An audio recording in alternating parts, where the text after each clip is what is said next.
اعوذ باللہ من الشیطان الرجیم، بسم اللہ الرحمن الرحیم۔ الرحمن الرحیم کا مطلب کیا ہے؟ پہلے ہم نے آیت پڑھی الحمدللہ رب العالمین، اب جو گفتگو ہو رہی ہے وہ الرحمن الرحیم کی گفتگو ہو رہی ہے۔ سوال یہ ہے کہ رحمان کا مطلب بھی ہوتا ہے رحم کرنے والا، اور رحیم کا مطلب بھی ہوتا ہے رحم کرنے والا۔ تو جب دونوں کا مطلب ہے کہ رحم کرنے والا، رحمان کا مطلب بھی وہی ہے اور رحیم کا مطلب بھی وہی ہے، تو جب دونوں کا مطلب ایک ہی ہے تو خداوند عالم نے ایک ہی جگہ پر دو لفظوں کو کیوں رکھا؟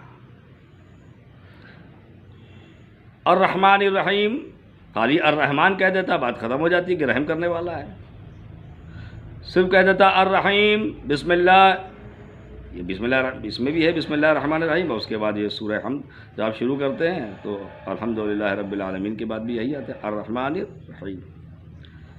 تو جب دونوں کا مطلب ہے رحم کرنے والا تو لفظوں کو دو بار کیوں رکھا؟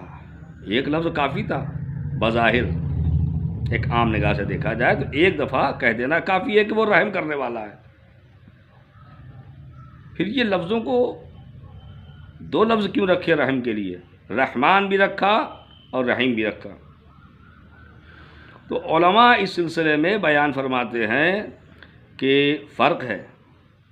یہ بات سچ ہے کہ رحمان کا مطلب بھی ہے رحم کرنے والا، رحیم کا مطلب بھی ہے رحم کرنے والا، لیکن دونوں رحم میں فرق ہے۔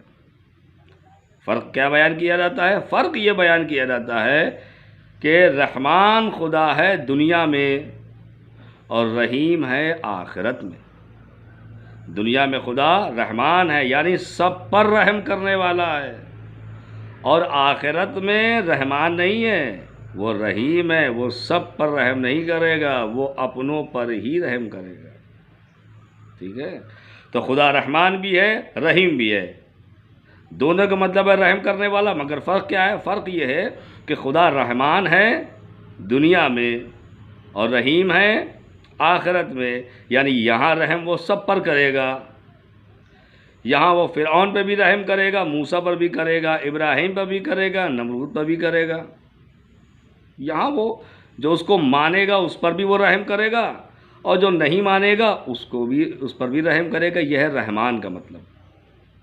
رحیم کا مطلب جو اس کے اپنے بندے ہیں، جو اس کے راستے پہ چلے ہیں، ان پر ہی وہ آخرت میں رحم کرے گا، بقیہ کسی پر وہ رحم نہیں کرے گا، بلکہ غضب الہی کے شعلے ان پر برسیں گے اور انہیں واصل جہنم کر دیا جائے گا۔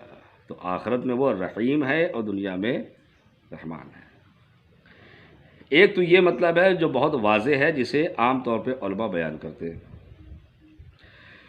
ایک دوسرا معنی، اور اس دوسرے معنی کے لحاظ سے خداوند عالم اسی دنیا میں رحمان اور رحیم دونوں ہیں، اور آخرت کی جو دنیا ہے وہاں بھی رحمان اور رحیم دونوں ہیں۔ ٹھیک ہے؟ پہلے جو میں نے مطلب بتایا اس میں یہ عرض کیا کہ خدا دنیا میں رحمان ہے اور آخرت میں رحیم ہے، اور جو میں دوسرا مطلب عرض کر رہا ہوں اس میں یہ کہ اسی دنیا میں خدا رحمان بھی ہے رحیم بھی ہے، اور اس دنیا میں بھی رحمان بھی ہے رحیم بھی ہے، کیونکہ رحمان کا مطلب ہوتے ہیں وہ رحم کی جو عام ہو، اور رحیم کا مطلب ہوتا ہے کہ وہ رحم کی جو خاص ہو۔ عام رحم رحمان کہلاتا ہے، خاص رحم رحیم کہلاتا ہے۔ تو اب آئیے اس کو بھی سمجھتے ہیں کہ اسی دنیا میں خدا رحمان اور رحیم کیسے ہے، اور پھر یہ سمجھیں گے کہ اس دنیا میں خدا رحمان اور رحیم دونوں کیسے ہیں۔ تو دیکھیے اس دنیا میں خدا رحمان اور رحیم کیسے ہے؟ تو اس دنیا میں رحمان اور رحیم ہونا یہ تو واضح ہے کہ وہ سب کے لیے رحمان ہے، واضح ہے، مگر رحیم کس کے لیے ہے؟ اس دنیا میں بھی جو خدا کے بتائے ہوئے راستے پر باقاعدہ طور پر چلتے ہیں ان کے لیے خدا کا خاص رحم بھی شامل ہوتا ہے۔ خدا کے جو بندگان خاص ہیں، یعنی ان کے اللہ کے بتائے ہوئے راستے سے وہ راستہ کہ جو محمد و آل محمد علیہ السلام نے دین کا راستہ بتایا ہے، اس راستے پر اگر وہ استقامت کے ساتھ چلتے ہیں تو خدا بند عالم عام رحم کے ساتھ ساتھ ان پر اپنے خاص رحم و کرم کی بھی بارش کرتا ہے، اور اسی خاص خدا کے رحم و کرم کے ذریعے ہی خدا بند عالم ان کی ہدایتوں میں اضافہ کرتا ہے اور ان کے تقوی اور پرہیزگاری میں اضافہ کرتا ہے اپنے اسی خاص رحم کی بنیاد پر۔ تو پتہ چلا کہ اس دنیا میں بھی خدا رحمان ہونے کے ساتھ ساتھ رحیم بھی ہے۔ اب آ جائیے اس دنیا میں۔ اس دنیا میں رحمان کے ساتھ رحیم کیسے ہے؟ اس دنیا میں جو جنت میں جائیں گے وہ تمام افراد، انبیاء ہوں، مرسلین ہوں، ائمہ علیہم السلام ہوں، اوصیاء ہوں، خاصان خدا ہوں، اولیاء خدا ہوں، خدا کے خاص بندے ہوں، متقی ہوں، پرہیزگار ہوں، اور ظاہر ہے کہ قرآن مجید میں تو صاف صاف اعلان کر دیا گیا ہے وَأُزْلِفَتُ الْجَنَّةُ لِلْمُتَّقِينَ، جتنے بھی جائیں گے جنت میں وہ سب کے سب متقین ہوں گے، صاحبان تقوی ہوں گے، یعنی گناہوں سے پرہیز کرنے والے ہوں گے۔ ظاہر ہے کہ گناہ ایک گندگی ہے اور جنت میں گندگی نہیں ہے، لہذا گناہوں کی گندگی لے کر کوئی جنت نہیں جائے گا۔ جنت وہی جائے گا کہ جو گناہوں کی گندگی سے پاک ہو۔ وَأُزْلِفَتُ الْجَنَّةُ لِلْمُتَّقِينَ، اللہ نے جنت کو سنوارا ہے، سجایا ہے متقین کے لیے۔ تو جنت کوئی چھوٹی موٹی تو ہے نہیں، جنت بھی بہت بڑی ہے۔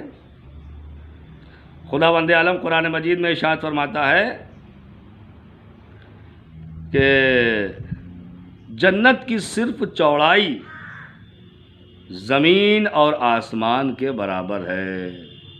آسمان کی کیا لمبائی چوڑائی ہے اس کا اندازہ بھی لگانا مشکل ہے، بس سوچ سکتا ہے، تصور کر سکتا ہے انسان۔ تو خدا بند عالم نے ارشاد فرمایا ہے کہ جنت کی صرف چوڑائی بتائیے، لمبائی نہیں بتائیے، کہا جنت کی چوڑائی تمام زمین اور تمام آسمانوں کے برابر صرف جنت کی چوڑائی ہے، تو پھر لمبائی کیا ہوگی؟ تو کتنی بڑی جنت ہے، تو بہت بڑی جنت ہے، اور اس بہت بڑی جنت میں بے شمار افراد جنتی ہوں گے۔ تو یہ جو بے شمار افراد جنتی ہوں گے، ان سب پر خداوند عالم کا ایک عام رحم ہوگا۔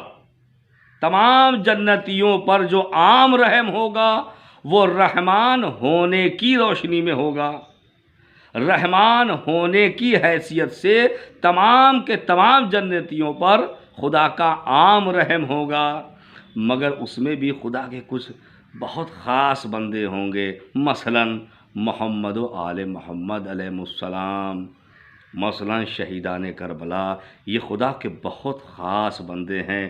تو ان لوگوں پر خداوند عالم کا خاص رحم و کرم بھی ہوگا، یعنی رحیم کے زیر سایہ۔ تو جنت کے اندر بھی ایک عام رحم ہوگا اور ایک خاص رحم ہوگا۔